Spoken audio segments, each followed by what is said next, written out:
In 2008, the United States found itself in what many referred to as the Great Recession. After bailouts, budget cuts, a stimulus package, and worldwide attention, many still struggle to find their place in this economy.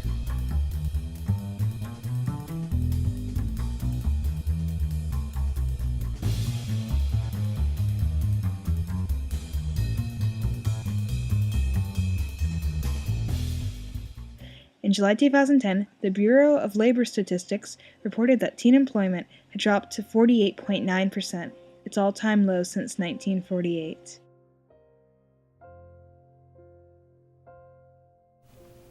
My name is Danica Thomas. I'm 19, I have a part-time job, and I'm trying to save money for school. Right now I work at Forever 21 part-time. I was hired around Christmas time, so I used to get a lot of hours because it was always busy constantly. And I started out getting 30 to 35 hours a week, and then my hours got cut to 24, then they got cut back to 20, and then from 20 to 16 and 16 to 10, which is what I get now. So my paychecks are about 30% of what they used to be, and it just sucks. I need a new job. The reason why I applied there was because my job before that, I was only getting 10 to 12 hours a week, and now that's what I'm getting now, so I need a different job. When teens compete in the job market, they're not just competing against each other, but against other demographics, such as recent college graduates and older workers looking to supplement their retirement funds. The price of gasoline has a strong bond to popular teen summer jobs in the hotel and amusement park industries. As the price of gasoline rises, Americans find less motivation to use these services. The reason why I have a job is so I can save money to go to school. I need to pay for 1/3 of my college tuition, and what I'm making at my job right now is not sufficient enough to cover that. In a survey conducted by Junior Achievement Worldwide in 2006, 35.7% of teens indicated that saving for college was their main reason for employment.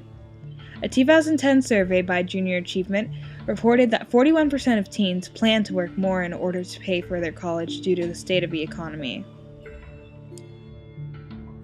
Virgil Clarkson, former mayor and current deputy mayor of Lacey, Washington, has worked in economic development and youth programs during his career as an elected official.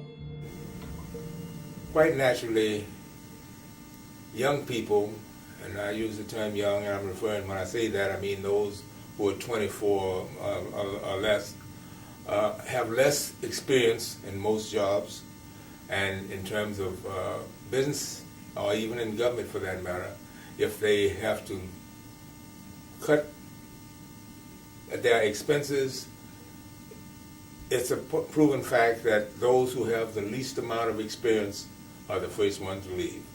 So that has a tremendous effect on our young people. One of the problems that I have found as a former supervisor and manager is that young people who enter into the workforce come in somewhat less prepared to perform on the jobs that they've been hired for.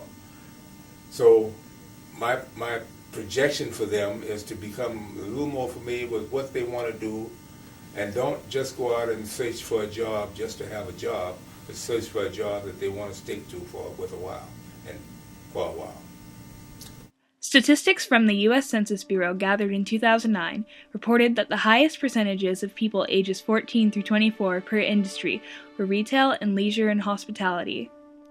These industries are notorious for their low retention rates due to less skill needed to perform tasks required for the jobs.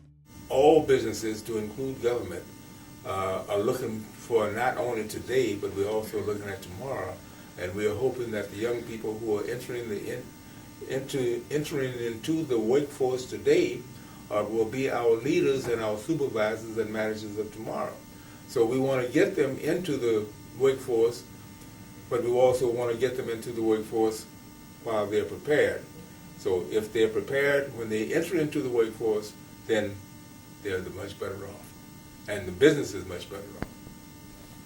While news sources such as Newsweek and the New York Times report that the United States is recovering from its recession, individual factors such as environment contribute heavily to the availability of jobs for younger people.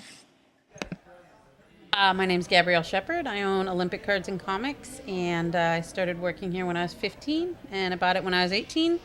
And we moved into our current home of 7,000 square feet about 3 years ago. A small business is going to have a risk because they're hit personally within their household, and then their business is hit. So they get kind of a double whammy.